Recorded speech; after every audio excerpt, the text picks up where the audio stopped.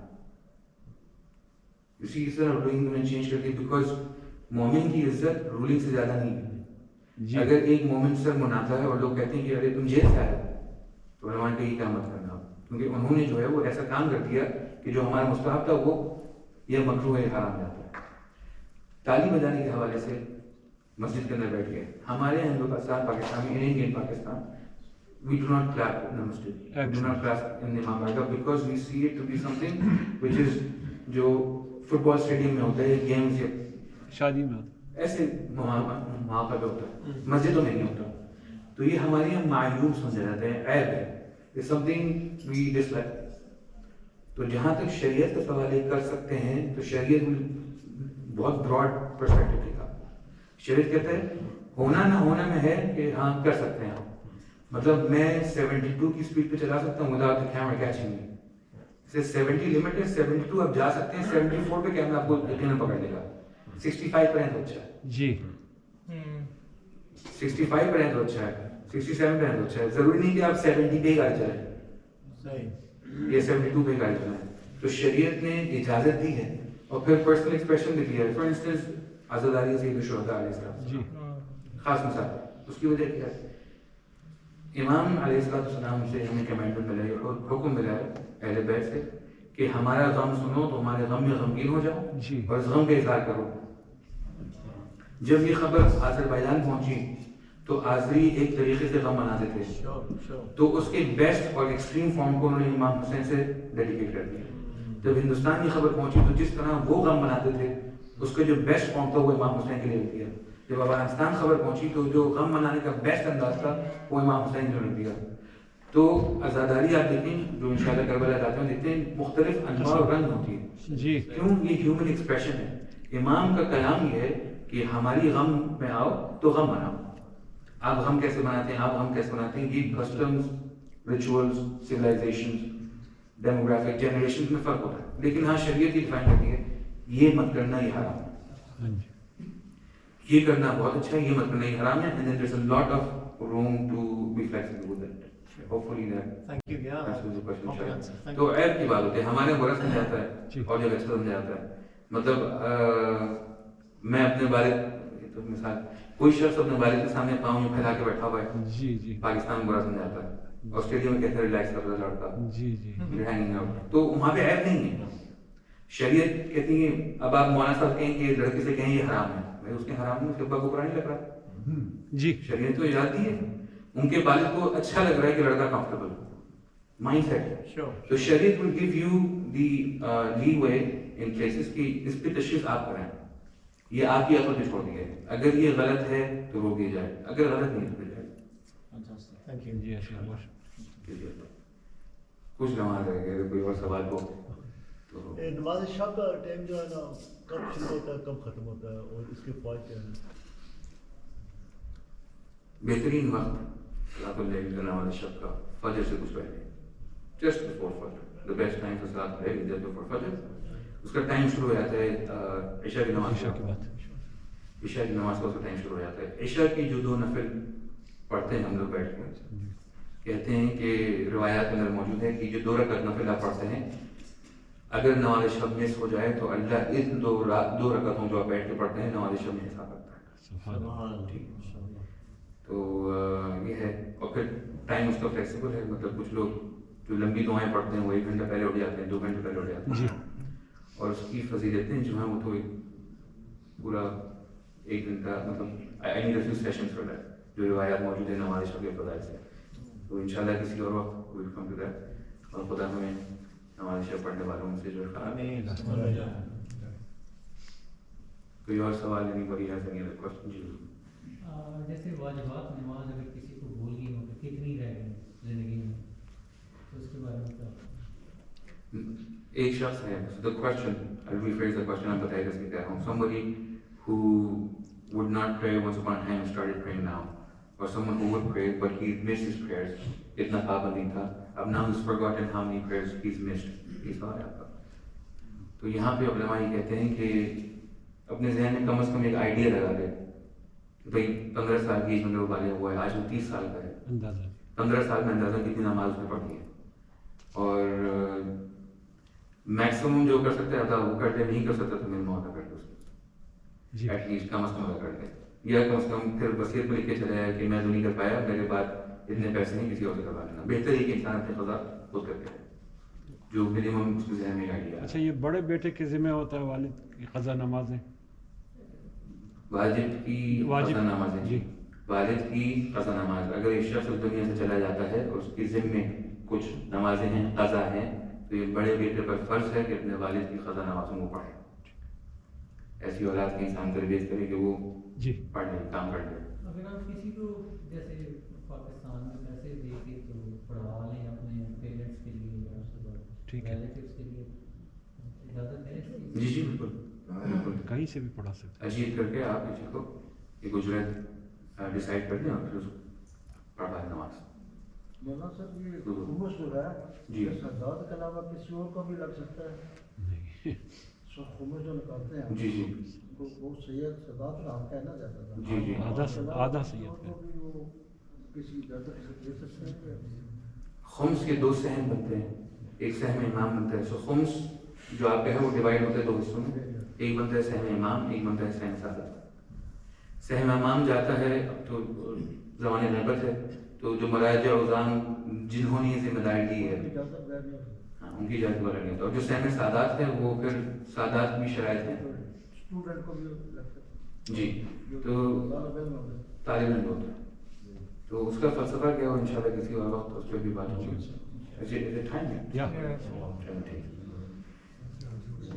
بسم الله الرحمن الرحيم. ربنا تقبل منا انك انت السميع العليم. صلوات محمد وعلى اللهم صل على محمد وعلى محمد. ما شاء الله.